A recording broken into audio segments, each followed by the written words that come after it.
Akala ko dati, malas ako. Parang hindi ako masyadong love ni Lord. Kasi tatay's girl ako. Tapos nawala si tatay at age 39. Sinundan siya ng nanay 2 days before mag-40.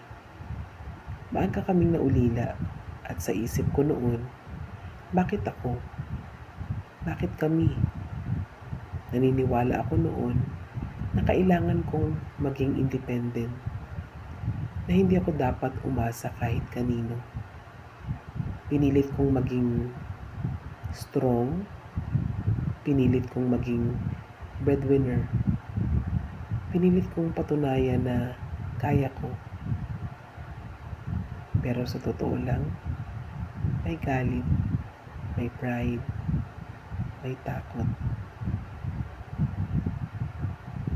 At ako lang, sa aming 5 magkakapatid ang nagkaroon ng 2 anak na parehang may special needs. Pero may nangyari sa panahon na halos wala na kaming mahawakan ng pag-asa. Doon ko mas nakilala si Lord. Kasabay noon, na-introduce sa amin ang lifestyles. Doon ko nakita na hindi ako malas. May dahilan pala. May mission pala. Bigla kong naintindihan na hindi ko kailangan maging strong mag-isa. Hindi ko kailangang patunayan na kaya ko lahat. From I can do this alone to Lord, ikaw nang bahala.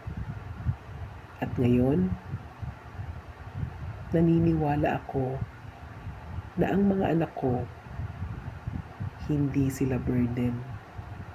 Sila ang mission ko. Darating ang panahon, magpapatayo ako ng center para sa mga batang tulad nila. Hindi ako malas. Pinili pala ako. That is leadership.